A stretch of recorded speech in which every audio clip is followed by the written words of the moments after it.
Hello guys! Tara na at mag-massage na naman tayo ng ating mukha. Dahil si Inday ay pagod na pagod.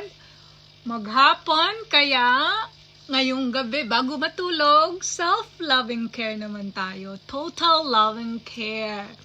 I-massage na naman natin yan guys para manatili yung ating glassy na balot. O, tingnan nyo guys. O, nilagyan ko na nga pala ng face oil yan. At talagang totoo ngang, naku, merong bago ngayon guys, yung may pa-laser. balak kong bumili nun para talagang sulit. Kasi ito minsan, pag ginaganon mo dito sa noo, lalo na, medyo sumasakit yung buto kasi nga, ano siya, matigas. Parang gusto kong itry yung bagong uso ngayon guys, yung may pailaw-ilaw man, nililaser mo lang, igaganon mo lang ng...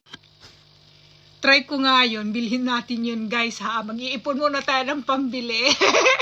Sa ngayon, ito na lang muna ang pagtyagaan natin dahil maganda rin naman ang idinulot sa aking face.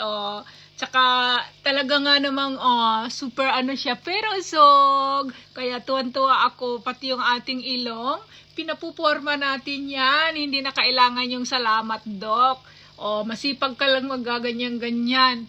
Tingnan nyo yung ilong ko, medyo pumorma na. Diba? Ba't kapag gagastos, ito na nga meron na nga sipag lang, ayoko ng instant. Kailangan paghirapan para sulit.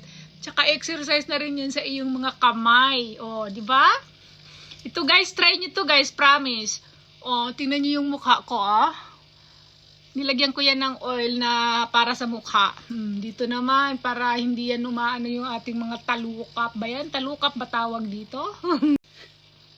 Tama ba ako guys? Talukap ba to?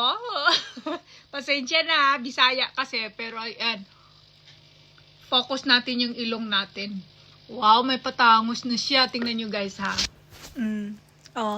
Tingnan nyo, Parang, ano nga naman, alam niyo yung mga balat ng ano ngayon, yung uso-uso ngayon na sinasabi lang, parang glass ang balat. Ayun na! Skin mo ay glass! Sana all. Wala bang plastic? Ayun na guys siya, focus ko kayo ha. Diba? Pwede nang lagyan ng asukal, may monay ka na. Pero ayun, ganun lang kadali, mamula-mula na agad, diba? Try nyo guys, promise. Legit. Diba? Pwede nang mag-beauty rest kasi tapos nang mag-massage.